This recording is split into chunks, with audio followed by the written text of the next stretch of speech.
Assalamualaikum warahmatullahi wabarakatuh. Yang saya hormati, fasilitator kami Bapak Dr. Magdum Priyatno, izinkan saya untuk mempresentasikan strategi pembelajaran agenda mengelola diri. Namun izinkan saya memperkenalkan diri, saya Marahen Roy Tumiwa, saat ini sebagai Kepala Badan Pengembangan Sumber Daya Manusia Provinsi Sulawesi Utara. PKN tingkat 2 atau Pelatihan Kepemimpinan Nasional tingkat 2, dasar kebijakan adalah Keputusan AIR nomor 2 tahun 2023 tentang pedoman penyelenggaraan pelatihan struktural kepemimpinan. Itu dasar yang saya ambil dari sekian banyak dasar yang ada. Dan dari pedoman ini, PKN 2 dalam model pembelajaran blended learning. Tujuan dari PKN 2 ini diharapkan peserta mampu membangun sinergi antara unit organisasi dan stakeholder, kemudian menjadi motor penggerak perubahan strategi di instansinya, memiliki karakter yang terbuka, dan mampu mengelola keberagaman di lingkungannya untuk menjadi hasil kerja yang berdampak luas.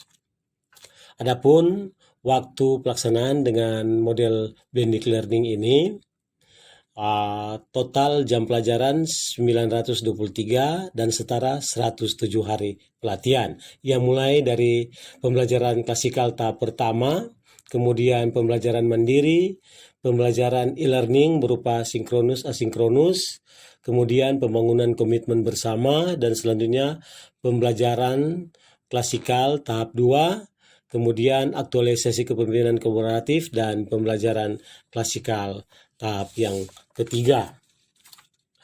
Selanjutnya, agenda mengolah diri ini merupakan termasuk dalam kelompok materi inti yang terdiri dari dua mata pelatihan. Pertama, energi kepemimpinan, dan kedua adalah integritas kepemimpinan. Dan selanjutnya, maksud materi ini diharapkan akan membekali peserta dengan kemampuan penguasaan diri untuk mengembangkan kepemimpinan strategis yang berintegritas dalam membangun pemerintahan yang bersih dan akuntabel yang didukung dengan energi kepemimpinan. Perlu dijelaskan bahwa agenda mengolah diri ini dilaksanakan di awal agenda-agenda lain karena didasari bahwa untuk dijadikan dasar dalam rangka memayung keseluruhan aktivitas program pembelajaran selama PKN itu berlangsung, dan juga disadari bahwa untuk membantu dalam peserta mengikuti pembelajaran dalam agenda-agenda yang lain, serta untuk memberikan mendasari perilaku-perilaku dan pemikiran para peserta. Selanjutnya, pembelajaran agenda 2 ini dimulai pada hari kedua, kemudian hari ke-6, hari ke-12, hari ke-13, dan hari ke-37. Adapun pokok materi energi kepemimpinan terdiri dari tiga pokok materi, yaitu pertama pemetaan sikap perilaku kepemimpinan dan strategi pengembangan potensi diri, kemudian konsepsi diri, dan teknik pengelolaan energi dan penguatan potensi diri.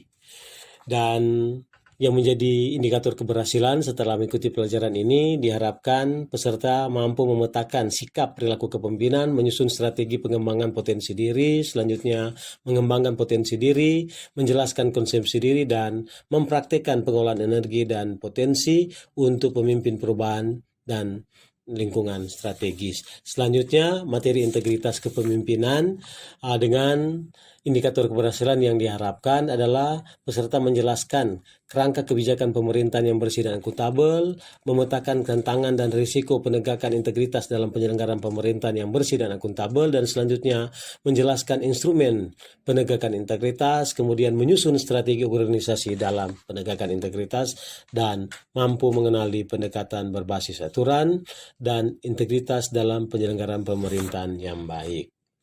Kemudian, strategi delivery pembelajaran yang saya buat dalam rangka kegiatan pembelajaran ini dimulai pada hari ke-12 sebagai pertemuan yang pertama, yaitu pembelajaran sinkronus 4JP, yang diawali dengan perkenalan singkat, kemudian overview keterkaitan dengan agenda 1, dengan agenda 2 dan agenda 3 serta agenda 4, kemudian pendalaman mata pelatihan energi kepemimpinan serta isu strategis dengan memilih sampel-sampel dari esai yang dibuat oleh para peserta serta memberikan feedback dan kemudian menjelaskan tugas individu untuk pertemuan ke-13 pada hari kedua. Untuk pembelajaran asinkronus, khusus untuk individu, setiap peserta diberikan pilihan tugas. Yang pertama, membuat narasi pengalaman sebagai pemimpin terkait tema energi kepemimpinan dan integritas kepemimpinan, kendala dan strategi yang dilakukan, kemudian mencari tokoh atau pemimpin negara atau daerah yang dapat dijadikan role model pada penerapan energi kepemimpinan dan integritas kepemimpinan, kemudian membuat video komitmen diri sebagai pemimpin yang memiliki energi kepemimpinan dan integritas kepemimpinan dan cara mewujudkannya. Sedangkan untuk kelompok, yaitu peserta dibagi ke dalam 3 kelompok. Kemudian kelompok menetapkan kasus isu strategis yang diambil dari salah satu peserta kelompok. Kemudian peserta kelompok dengan esai yang ada menganalisa tentang isu-isu yang terkait dengan energi kepemimpinan dan integritas kepemimpinan. Kemudian merumuskan alternatif strategis untuk meningkatkan energi kepemimpinan dan integritas kepemimpinan. Media yang digunakan adalah Zoom, Meeting, Cloud, kemudian petunjuk tugas dan video serta leto. Pada pertemuan kedua di hari ke-13 ini kegiatan sinkronus, yakni pembelajaran dilakukan dengan pendalaman mata pelatihan energi kepemimpinan dan integritas kepemimpinan, kemudian presentasi tugas individu, diambil sampel beberapa dan tentu diberikan feedback atas presentasi tugas yang dibuat. Kemudian selanjutnya presentasi tugas kelompok dan pemberian feedback atas presentasi dan tugas kelompok tersebut serta menjelaskan untuk penyelesaian tugas-tugas individu yang harus diselesaikan untuk dipresentasikan pada hari ke-37 atau pertemuan ketiga. Kemudian untuk asinkronus, yaitu penugasan individu, yaitu melakukan analisis video atau artikel isu kontemporer yang berkaitan dengan energi kepemimpinan dan integritas kepemimpinan. Selanjutnya, hasil tugas harus dimasukkan sebelum pertemuan ketiga dimulai. Sedangkan kelompok, di mana kelompok sudah dibagi 3 dan memilih salah satu video atau artikel peserta dalam kelompok untuk diselesaikan dalam tugas. Kemudian hasil tugas kelompok itu diupload ke LMS paling lama sebelum pertemuan yang ketiga dimulai dan tugas dipresentasikan pada hari yang ketiga. Untuk pertemuan ketiga yaitu pada hari ke-37, yakni presentasi tugas individu yang diambil beberapa sampel dan tentu memberikan feedback. Kemudian yang kedua, presentasi tugas kelompok dan juga memberikan feedback. Kemudian yang ketiga, membuat simpulan akhir pembelajaran agenda mengelola diri.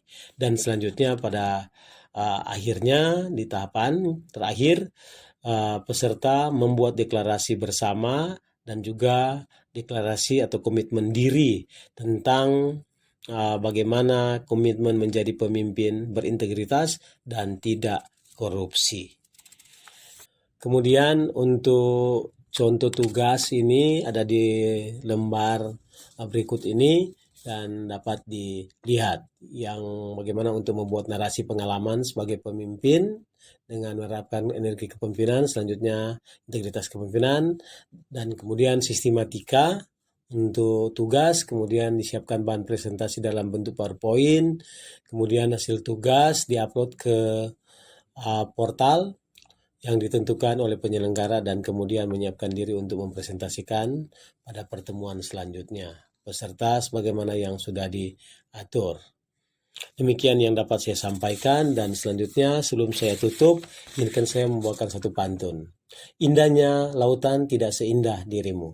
Manisnya gula tidak semanis dirimu. Pemimpin berintegritas itulah dirimu. Tidak korupsi, banggalah kami pengikutmu. Demikian, terima kasih. Wabillahi taufiq wal hidayah. Wassalamualaikum warahmatullahi wabarakatuh. Shalom.